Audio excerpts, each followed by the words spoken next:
Hello everyone, मेरा नाम है राहुल और मैं आप लोगों के साथ आज स्टार्ट करने वाला हूँ 12th का पोटेंशियल एंड कैपेसिटेंस वाला पार्ट, कैपेसिटर। तो कैपेसिटर में सबसे पहले हम लोग डिस्कस करेंगे बेसिक्स ऑफ कैपेसिटर क्या होता है, मतलब ये कि इस चैप्टर को हम क्यों पढ़ते हैं, है ना, क्या क्या पढ़ते हैं। तो बेसिक्स ऑफ कैपेसिटर आ गया आपका, बेसिक्स ऑफ कैपेसिटर। दूसरा आएगा आपका types of capacitor, types of capacitor जो डिस्कस करने वाले हैं। And the third one is energy and energy density, energy and energy density of the capacitor. And fourth one is what? Force between parallel plate capacitor, parallel plate capacitor. Fifth one is what? तो ये capacitor में connect कैसे करा जाता है, connection series and parallel, series and parallel connection of capacitor, है ना। 6 circuit theory, circuit theory in capacitor. 7th dielectric, a concept of dielectric, concept of dielectric in capacitor.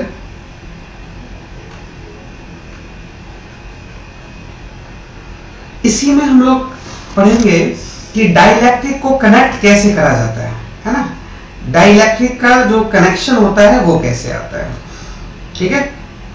तो ये हो गए 7th। The third series and parallel connection of dielectric, series and parallel connection of dielectric. And the 9th one is force between the parallel plate capacitor, parallel plate capacitor when dielectric material inserted. Topic number 9 will be after that, after the dielectric and condition of the dielectric. Topic number 10 will be the charging and discharging of the capacitor, charging and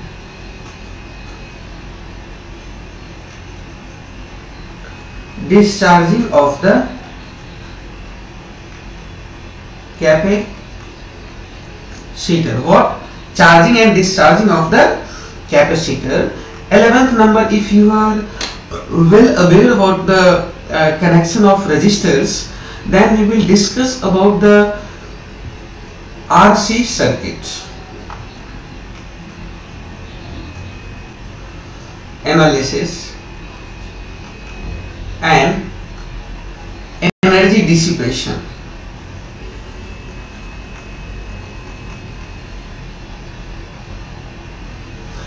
तो ये हमारे topic रहने वाले हैं पूरे के पूरे capacitor में। बच्चों इसमें हम लोग स्टार्ट करेंगे बहुत ही बेसिक से, और बेसिक से लेकर पूरा जेईई मेंस और नीट के क्वेश्चंस तक को कवर करेंगे, है ना। आज आपका डे 1 का लेक्चर है और डे 1 के लेक्चर में हम लोग डिस्कस करने वाले हैं basics of capacitor, types of capacitor, है ना। आज का जो आपका टारगेट है वो ये है basics of capacitor and types of capacitor, ये अपने को डिस्कस करना है। तो चलिए स्टार्ट करते हैं basics of capacitor.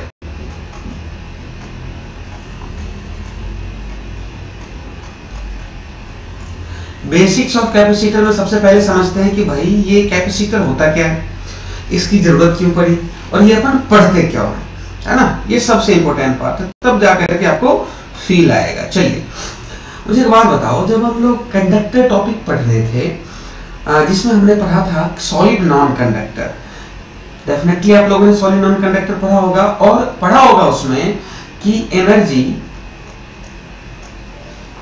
At the surface of solid non conductor कितना होता है, के क्यू स्क्वायर बाई 2r। कहां से कहां तक, r से लेकर के इंफिनिटी तक, है ना। और इनसाइड द सरफेस क्या होता है एनर्जी, इनसाइड द सरफेस कितना होता है, के क्यू स्क्वायर बाई 10r। और आओगे आप लोगों ने, बहुत इंपॉर्टेंट पार्ट है ये, 0 से लेकर के r तक होता है। तभी इन दोनों का सम पढ़ा होगा आप लोगों ने कि टोटल एनर्जी होता है, वो टोटल एनर्जी कितना हो गया आपका, के क्यू स्क्वायर बाई आर। अगर आप कॉमन ले लोगे तो हो गया 1/2, तो कितना हो गया बताइए, के क्यू स्क्वायर ये हो गया आपके 10, 1 5 6 6/10, तो 3/5 कितना हो गया एनर्जी आपका, टोटल एनर्जी कितना हो गया, 3/5 के क्यू स्क्वायर बाई आर। अब आप यू बताइए कि इस एनर्जी का हमने क्या करा, है ना। इस एनर्जी, ये छोड़िए, के क्यू स्क्वायर बाई 2r का हमने क्या करा, कुछ नहीं। क्योंकि वो जो एनर्जी है, ये एनर्जी अगर ये स्फीयर है, मान लो कि ये चार्ज है प्लस क्यू, इसने आसपास ना पूरा फील्ड रेडिएशन क्रिएट करे, है ना, फील्ड लाइन क्रिएट करे, मतलब आसपास जो है ना एक एनर्जी क्रिएट करा हुआ है जो ये चारों तरफ रेडिएट हो रहा है। हमारे किस काम का है, किसी काम का नहीं। ये काम का तब तक नहीं हो सकता जब तक कि इस चार्ज को या इस एनर्जी को कन्फाइन ना करा जाए। कन्फाइन मतलब बंद ना करा जाए, है ना। जैसे ही इस एनर्जी को आप कन्फाइन कर लोगे, ये हमारे और आपके काम आने लगेगा, है ना। और यहीं से फिजिक्स के अंदर में एक नया चैप्टर का जन्म हो जाता है, which is called as capacitor. Confine करना मतलब उसको स्टोर करना, है ना। तो इलेक्ट्रोस्टैटिक्स चैप्टर में पढ़ा था आपने कि चार्ज होता है, चार्ज होता है तो फील्ड होता है, फील्ड होता है रेडिएशन होता है, रेडिएशन होता है फ्लक्स में, उसी का नाम जो फील्ड लाइन है एनर्जी दे दिया, वो एनर्जी पास होता है। कितना पास होता है, कितना हमने उसको कैप्चर कर लिया, तो फ्लक्स में प्राप्त नंबर ऑफ फील्ड लाइन जो क्रॉस होता है उस एरिया से, है ना। और फील्ड लाइन मतलब एनर्जी। अब ये बात है कि क्रॉस तो करवा दिया आपने, अब उसको कन्फाइन कर लो, है ना। कन्फाइन कर लो तो एक नया चैप्टर का जन्म होता है, which is called as capacitor, है ना। तो यहां से कैपेसिटर की कहानी स्टार्ट होती है कि कैपेसिटर, बेटे कैपेसिटर क्या है, कैपेसिटर है आपका एनर्जी स्टोरेज डिवाइस, है ना। ये क्या आपका, it is basically an energy storage device, है ना, एनर्जी स्टोर करेगा। अच्छा यू बताओ कि ये एनर्जी कौन लेकर के, कौन आएगा, ये एनर्जी चार्ज लेकर के कौन आएगा, ये एनर्जी चार्ज तो आएगा ना। चार्ज आएगा तभी फील्ड लाइन लाएगा और फील्ड एनर्जी होता है, तो ये एनर्जी लेकर के कौन आएगा भाई, चार्ज लेकर के आएगा, है ना। तो it is a energy storage device and energy means what, to store charge which have energy। अच्छा अब मुझे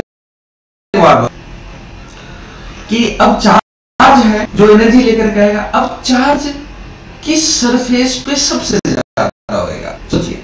ये किस सरफेस पे सबसे ज्यादा होगा? यूं मान लो इसका रेडियस r1 है और यूं मान लो इसका रेडियस r2 है, r2 is greater than r1, किस सरफेस पे ज्यादा होगा? ऑब्वियसली बात है कि चार्ज इस पे जो होगा वो सबसे ज्यादा होगा, और ये जो ज्यादा है चार्ज मतलब क्या? एनर्जी ज्यादा है ना? और यही अपना काम है, अपना पहला काम है ज्यादा से ज्यादा एनर्जी लाना। फिर उसके बाद देखेंगे कि इसको कन्फाइन कैसे करा जाता है, ठीक है? चलिए, अच्छा अब यूं बताओ कि ये रिलेटेड किससे है? पोटेंशियल से। मतलब चार्ज किसके प्रोपोर्शनल होगा? पोटेंशियल के। किसके भाई? पोटेंशियल के, है ना?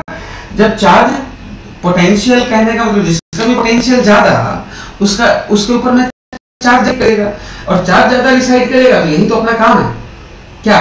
चार्ज को ज्यादा स्टोर करना। ओके, चलिए भाई, ओके। तो चार्ज किसके प्रोपोर्शनल है भाई? पोटेंशियल के। जब एक प्रोपोर्शनलिटी साइन हटेगा तो एक नया टर्म आता है which is known as capacitance. C क्या है? कैपेसिटेंस। अच्छा भाई, कैपेसिटर तो ठीक था सर, कैपेसिटेंस क्या होता है? तो कैपेसिटेंस होता है एबिलिटी। अब कैपेसिटेंस क्या होता है? कैपेसिटेंस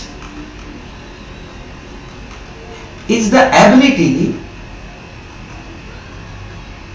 टू स्टोर चार्ज या टू स्टोर एनर्जी, और ये जो भी स्टोर करता है उसको क्या बोला जाता है? कैपेसिटर। क्या बोला जाता है बच्चों?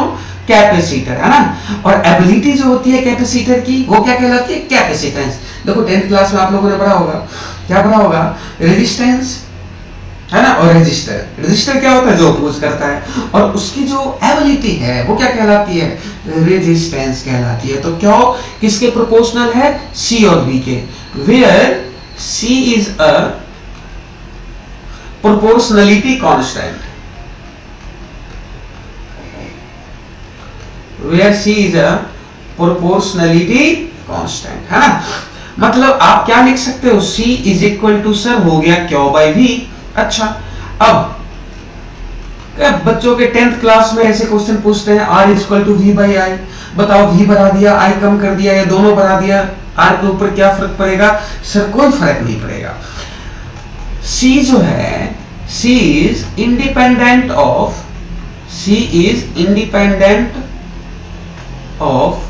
Q and V। C is independent मतलब कुछ भी चेंज कर लो, कोई फर्क पड़ने वाला नहीं है। किसके ऊपर? कैपेसिटेंस के ऊपर। तो भाई यही किस पर डिपेंड करता है? तो ये करता है इसके डायमेंशन के ऊपर में। क्या किस पर डिपेंड करता है? कौन? Capacitance. Capacitance of the capacitor depends on the dimension, ठीक है? अच्छा, अब जैसे आपको फंसाने के लिए दे दिया जाए कि Q को 2 गुना कर दिया जाए, जैसे क्वेश्चन कर लो, capacitance of a capacitor is C of a capacitor is C if V become 4 times and Q become 8 times, then C will be option first 2 times, option second 1/2, option third 4 times हो गया, and option fourth same. तो क्या रहेगा answer? क्या रहेगा बच्चों बताओ? Same रहेगा। क्यों? क्योंकि भाई ये बिल्कुल इंडिपेंडेंट होता है। Q को कुछ भी कर लो, V को कुछ भी कर लो, कोई फर्क नहीं पड़ता है। हाँ या ना? चलिए भाई, okay, very good. I hope कि आपको समझ में आ गई होगी बातें। अब आइए नेक्स्ट। तो ये थी कैपेसिटेंस की। अब नेक्स्ट में देखो, इसका यूनिट क्या होता है? इट्स SI यूनिट क्या होता है? फैराड। क्या होता है? फैराड, ठीक है? अच्छा, अब यू बताओ, अगर मैं आपसे पूछूं कि डायमेंशन ऑफ, देखो कई बार नीट वगैरह में पूछ देता है कि बता क्या होता है डायमेंशन ऑफ कैपेसिटेंस C, अगर आपको निकालना है ना, एज ए क्वेश्चन ही मान लो। तो देखो C क्या होता है? Q by V। अब अपने को मैं अभी बताऊं कि मुझे भी V का डायमेंशन नहीं पता, बिल्कुल नहीं पता, लेकिन मुझे जो है ना Q का डायमेंशन पता है कि 80 होएगा। ठीक है, अब v का डायमेंशन अपन निकाल सकते हैं। कैसे निकाल सकते हैं? देखो v इज इक्वल टू क्या होता है, w by Q. w is equal to कितना, ml square t minus 2, Q is equal to कितना, a इंटू टी। कितना हो गया बताओ, ml square t minus 3 a minus 1, है ना। इसका वैल्यू यहाँ पे पुट कर दो, कितना हो गया, ml square t minus 3 a minus 1, है ना। अब बताओ इसका डायमेंशन कितना होगा, ये एक तो ऊपर में जाएगा, तो m minus 1 l minus 2 t का पावर 4 a का पावर 2, ये हो गए इसके डायमेंशन। क्लियर है? तो डायमेंशन कितना हो गया कैपेसिटेंस का। ये तो कोई बोर्ड एग्जाम में तो नहीं पूछेगा आपसे, लेकिन नीट वगैरह में पूछ देता है कि बताओ भाई डायमेंशन क्या होगा। क्लियर है बच्चों? ओके, चलिए अब आता है नेक्स्ट के ऊपर। तो आपको क्या याद रखना है यहाँ, समझने वाली बात क्या है इसमें कि C जो होता है ना सर, वो Q बाई V के बराबर होता है। चलिए आइए नेक्स्ट। अब यू मान लो कि आपसे पूछा जाए कि बता, जस्ट क्वेश्चन कि find the capacitance of 1 coulomb charge at a distance of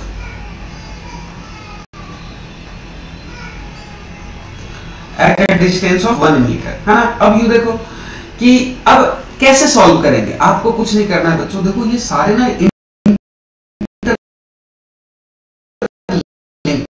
easily आप बता सकते हो कि उसकी कैपेसिटेंस क्या होगी, है ना। तो V कितना होगा, V कितना होगा, K क्यों कितना 1 कूलम बाई R, कहने का मतलब 1, है ना, यही होगा। अब बताओ C क्या होता है, Q by V, 1 by V कहने का मतलब K का वैल्यू कितना होता है 1 बाई 4 पाई एप्सिलॉन नॉट, तो मतलब कितना हो गया 1 बाई 4 पाई एप्सिलॉन नॉट, मतलब 4 पाई एप्सिलॉन नॉट, है ना। In general eight a distance R आप क्या लिख सकते हो, आप बताओ क्या लिख सकते हो, C is equal to 4 epsilon naught into R, है ना। यही होता है capacitance due to a spherical charge capacitor. Spherical charge capacitor है ये R डिस्टेंस पे, है ना। इसकी कैपेसिटी कितनी होगी बच्चों, 4 पाई एप्सिलॉन नॉट। कैसे, C is equal to Q by V, V is equal to K Q by R, है ना। जब आप पुट करोगे तो V is equal to K Q by R, ऊपर में ये से ये चला गया 1 बाई 4 पाई एप्सिलॉन नॉट, क्या बचा 4 पाई एप्सिलॉन नॉट R। ठीक है, अब देखो वापस से देखिए कि ये एनर्जी हमारे किसी काम का नहीं है, पढ़ते हैं बट ये हमारे काम का नहीं है, प्रैक्टिकली यूज नहीं है इस चीज का। ठीक है, चलिए जैसे मान लीजिए क्वेश्चन में आपसे पूछा जाएगा कि find the capacitance of the अर्थ,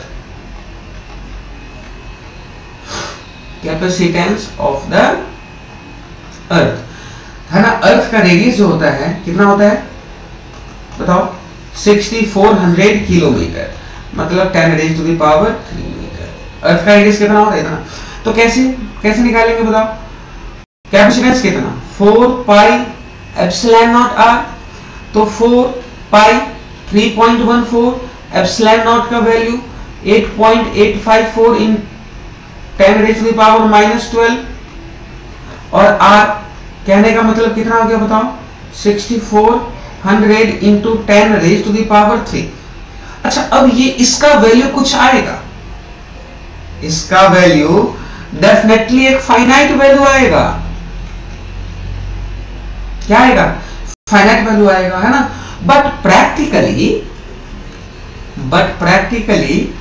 क्या होता है, बट प्रैक्टिकली देखो कैपेसिटेंस ऑफ द अर्थ जो कंसीडर करा जाता है ना, capacitance of the earth infinite consider करा जाता है ना। अब सोचो कि C इनफाइनाइट होएगा is equal to Q by V, है ना। तो V को क्या होना पड़ेगा, जीरो। V को क्या होना पड़ेगा, V को क्या होना पड़ेगा बेटे, जीरो। देखना आगे अपन सर्किट यूज करेंगे तो उसमें ग्राउंडिंग करेंगे, अर्थिंग करेंगे, तो उसके पोटेंशियल को जीरो माना जाता है, तभी चार्ज वहां से हाई से जाकर के लो में ट्रांसफर हो जाता है। बट प्रैक्टिकली ये होता है। क्लियर है? ओके, बहुत अच्छे।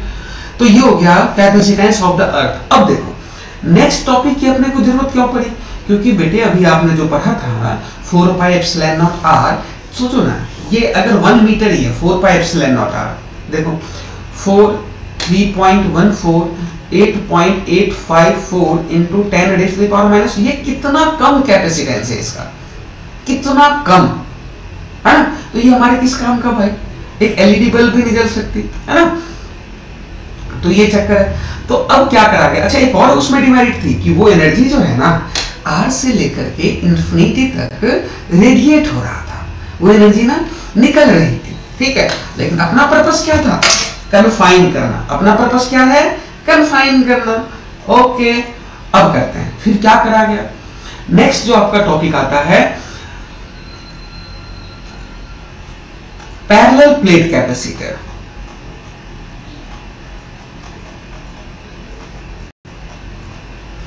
क्या आता है बेटे, पैरेलल प्लेट का। अच्छा इसकी पढ़ने की जरूरत क्यों पड़ी भाई, पैरेलल प्लेट कैपेसिटर को पढ़ने की जरूरत क्यों पड़ी बताओ। पैरेलल प्लेट कैपेसिटर सिंपल सी बात है कि सर पहले जो कैपेसिटेंस था स्फेरिकल चार्ज का आपने निकाला, तो वो एनर्जी वहां भी क्या हो रहा है, डिस्ट्रीब्यूट हो रहा है ना। वह एनर्जी कन्फाइन सर कहां हुआ, बट अपना पर्पस तो कन्फाइन करना है, तो अपन क्या करेंगे, कन्फाइन करेंगे, ठीक है। अच्छा कैसे करेंगे, देखो एक ले लिया मैंने इनफाइनाइट शीट की तरह काम करने वाला कैपेसिटर, ठीक है। इसके पास में मैंने लाया एक न्यूट्रल कंडक्टर, ये क्या है आपका न्यूट्रल है, ये क्या है न्यूट्रल। अब यू देखो क्या होगा, न्यूट्रल वाला जो कंडक्टर है बेटे वो क्या करेगा, जैसे न्यूट्रल वाला पास में आएगा तो चार्ज इंड्यूस होएगा, तो प्लस के साथ इधर वाले पार्ट में आएगा माइनस, है ना, और ये आएगा प्लस। अच्छा ठीक है। अब सोचिए कि ये एक इनफाइनाइट शीट की तरह बिहेव करने वाला एक कंडक्टिंग शीट ही था और ये एक न्यूट्रल शीट था। अब अपने को क्या कर रहा है कि यहां से जो एनर्जी निकल रही है ना, यू देखो फिल लाइन चली गई, है ना, यू देखो फिल लाइन चली गई, ठीक है। तो इसकी वजह से जो फिल है वो सिग्मा बाई 2 एप्सिलॉन नॉट, इसकी वजह से जो फिल है वो भी सिग्मा बाई 2 एप्सिलॉन नॉट। अब अपने को ना दिक्कत कर रहा है ये, अब ये जो दिक्कत कर रहा है क्यों, क्योंकि ये फिल लाइन को अपोज कर देगा यहाँ वाले को। फिर क्या करें अपन, भाई सर इसको हटाओ, हटाओ नहीं तो ये प्रॉब्लम क्रिएट करेगा। फिर हमने क्या करा, इसको अर्थ कर दिया, इसको क्या कर दिया, अर्थ कर दिया।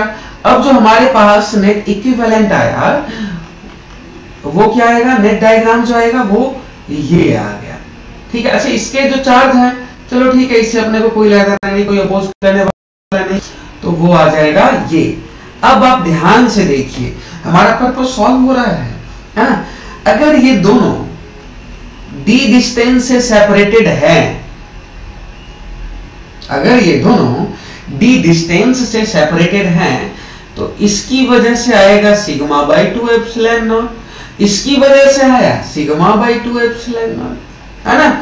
तो आप यू बताओ कि नेट इलेक्ट्रिक फील्ड कितना आया, sigma by 2 epsilon not plus sigma by 2 epsilon not, तो टोटल कितना हो गया, सिग्मा बाई एप्सिलॉन नॉट, यही हो गया ना। अच्छा सिग्मा क्या होता है, चार्ज पर यूनिट एरिया, ठीक है, ओके। आओ नेक्स्ट, V क्या होता है, E डॉट डी आर, है ना, अरे E minus dV by d r ना, तो सबके मैग्नीट्यूड की बात करें अपन E डॉट डी आर, तो E इंटू डी। अब E का वैल्यू कितना है, Q by A epsilon naught into d, कितना है, ये हो गया। अब मैंने आपको बताया था अगर आपको पोटेंशियल पता है तो आपके लिए ये जर्नी आसान होने वाला है ना। तो आपने पोटेंशियल निकाल लिया, क्या निकाला, Q D by A epsilon not. अच्छा बता सी क्या होता है, Q by we.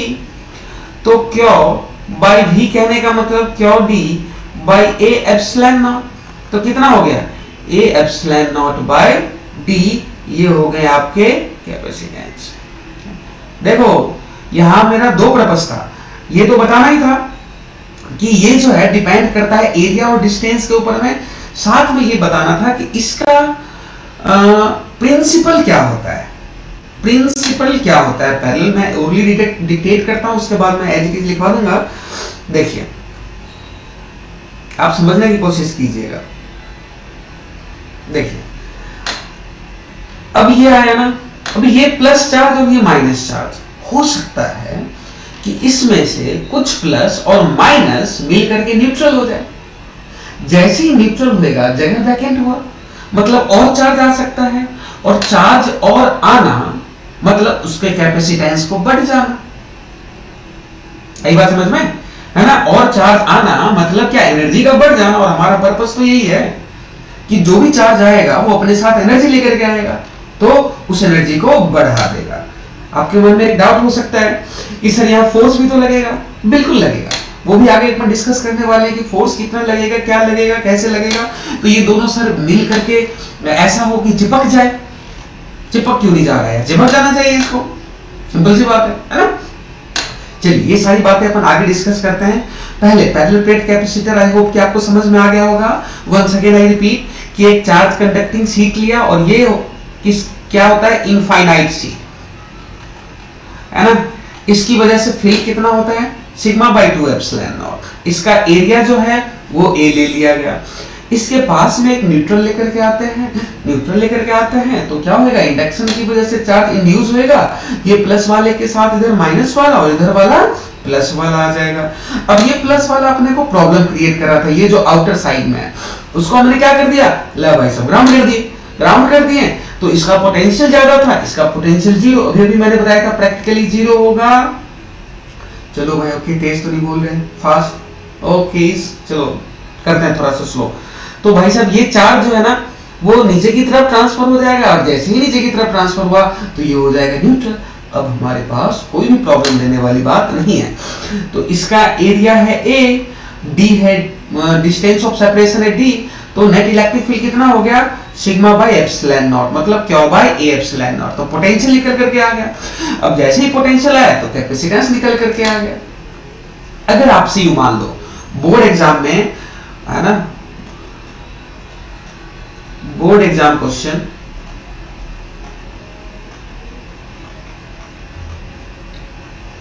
First, write the principle of capacitor.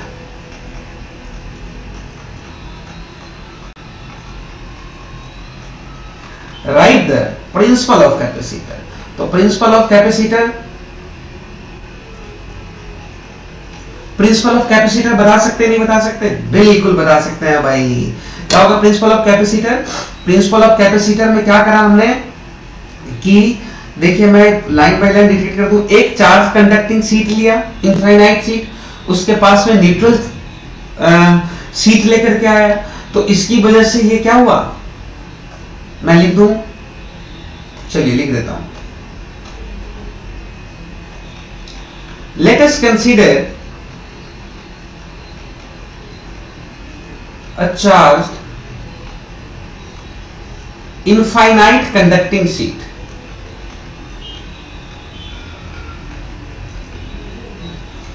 Infinite conducting sheet having charge density sigma,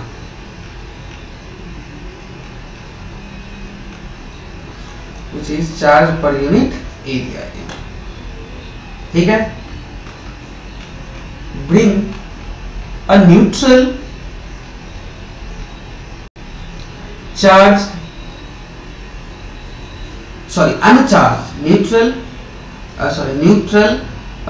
infinite sheet near the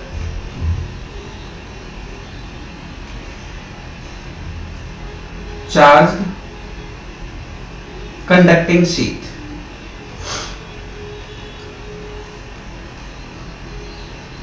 Next, due to the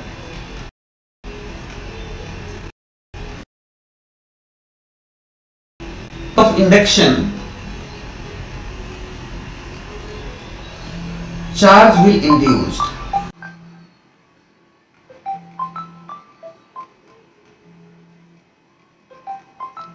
Charge will induced.